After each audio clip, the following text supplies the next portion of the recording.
3 minutes earlier, nothing about that room suggested history was about to happen. No shouting, no visible confrontation, no raised voices echoing off the marble walls of the Senate Judiciary Committee chamber. It was Thursday afternoon, 2:47 p.m. Eastern, the kind of time slot designed to drain attention rather than command it. Budget lines, personnel questions, procedural updates, the steady grind of institutional oversight, all of it moving along exactly as Washington prefers. This was supposed to be another forgettable hearing. Then Jared Moskowitz's name was called. There was nothing dramatic in the way he began.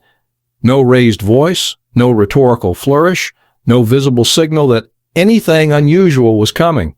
Director Patel, he said, his tone almost casual. I want to talk about transparency. Patel nodded slightly. The practiced nod of someone who believes he already understands the direction of the conversation. The FBI is committed to operating with the utmost transparency, Patel began. Within the bounds of. That's great, Moskowitz interrupted, smiling, though not warmly. The smile was precise, controlled, unmistakably prosecutorial. The kind used by someone who already knows the answer and is simply setting the trap.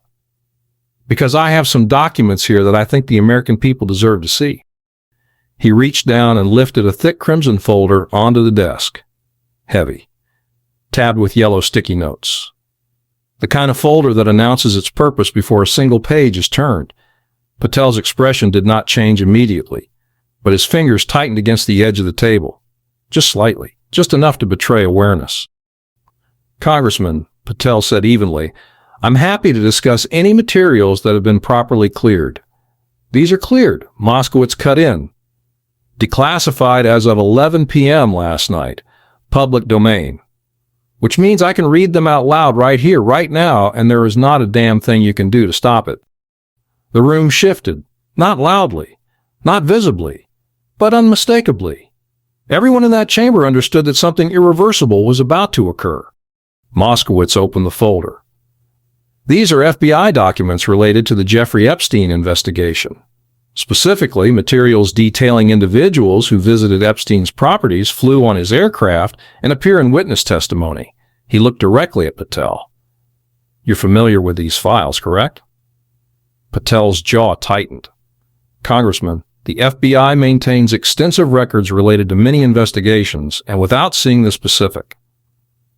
I'm about to show you the specific, Moskowitz said, pulling out the first page.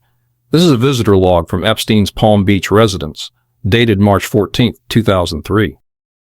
He began reading names aloud. The first three meant nothing to the public.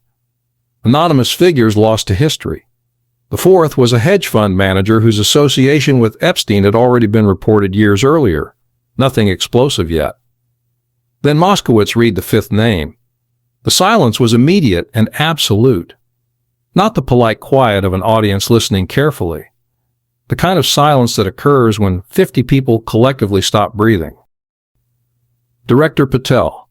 Moskowitz's voice was harder now. This name appears 17 times in these logs over a 6-month period. 17 documented visits. He held the page up for the cameras. And yet, when Congress requested these documents 2 years ago, they were classified as too sensitive to release. Why? Patel reached for his water glass. His hand was steady, but the pause before he spoke said everything. Congressman, classification decisions involve complex considerations regarding privacy, ongoing investigations. There is no ongoing investigation. Moskowitz's voice was sharp now. Epstein is dead. Maxwell is in prison.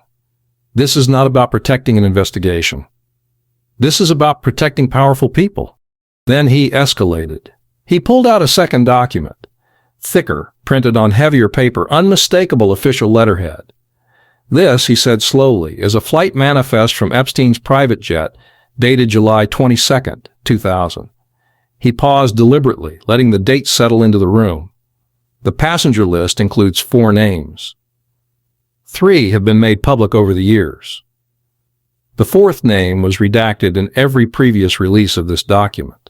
He turned toward Patel. Redacted under your authority, Director Patel.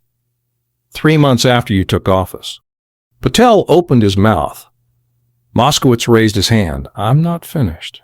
This redacted name appears on 12 separate flight manifests. 12 flights to Palm Beach, New York, and the U.S. Virgin Islands. He looked directly at Patel as the camera locked onto the director's face. Behind Patel's eyes, calculation flickered, denial competing with deflection, strategy collapsing in real time.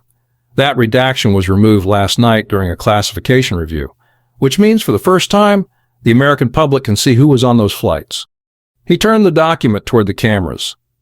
Even on standard definition CSPAN footage, the signature at the bottom was visible. Within 90 seconds, social media had erupted. The name began trending before Moskowitz ever said it out loud. Congressman, Patel said, his voice now quieter, more careful, flight manifest from over 20 years ago without additional context. Let me give you context. Moskowitz interrupted. He pulled out another page. This is witness testimony from a woman who worked at Epstein's Manhattan residence between 1999 and 2002. Her statement, given to the FBI in 2009, described seeing the same individual multiple times at Epstein's property. Moskowitz read directly from the document. He was there at least 5 or 6 times that I personally saw. Always evenings. Always with Jeffrey. They seemed like old friends. The gallery gasped. Not figuratively. Audibly. The sound of 50 people realizing they were watching something that could not be undone. Director Patel, Moskowitz said, setting the paper down. This testimony has been in FBI files for 16 years. Why was it classified? Patel started to respond but caught himself mid-sentence. Congressman. The slip was small. But in that room, it was fatal. It did not reveal confusion. It revealed pressure. The kind that builds when a witness realizes the script has been taken away. The FBI does not classify documents to protect individuals, Patel said carefully, resetting his posture. Classification protocols exist to safeguard sensitive information. And your protocols protected this individual, Moskowitz cut back. And we both know why. The shift was unmistakable. This was no longer oversight theater. It was confrontation. Moskowitz reached back into the crimson folder and removed another document, then another, stacking them in front of Patel like evidence before a jury. These documents were requested by Congress 2 years ago, Moskowitz said, each time denied under the same justification, classification. Patel listened without interruption, his expression controlled but no longer confident. Director Patel, at no point during your tenure has the FBI informed this committee that any investigation into these individuals was ongoing, and yet classification remained in place. Patel adjusted in his chair. Congressman, the absence of an active prosecution does not automatically justify the release of materials that could impact privacy or national security. That answer might work in a press briefing, Moskowitz shot back. But it doesn't work here. Privacy concerns don't justify redacting the same name across flight manifests, visitor logs, witness testimony, and photographic evidence. He reached into the folder one more time. A color photograph. 8 by 10. This photo was taken at Mar-a-Lago in 1997, he said. It has been public for years. Everyone here has seen it. 2 men smiling, arms around each other's shoulders. But Moskowitz was already reaching for more. What the public hasn't seen, he said, are these 32 photographs from that same event, sitting in FBI evidence storage. Photographs that you, Director Patel, have refused to release.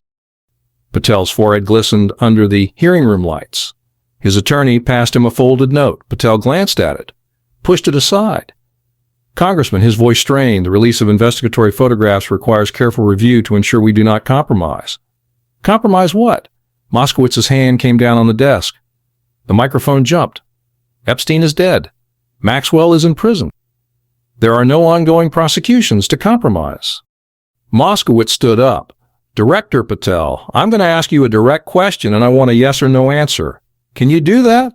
Patel nodded slowly, though his eyes betrayed dread. Has the FBI under your leadership conducted any investigation into the individuals named in these Epstein documents? The silence that followed was total.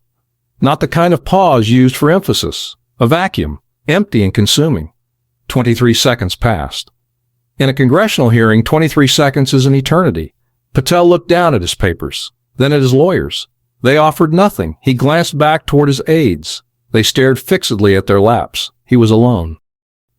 The FBI, Patel finally said, his voice barely above a whisper, pursues all credible leads in accordance with established investigative priorities and resource allocation frameworks. Moskowitz looked at him for a moment. Then he said it plainly. That is a no. You just used 73 words to say no. He gathered his documents.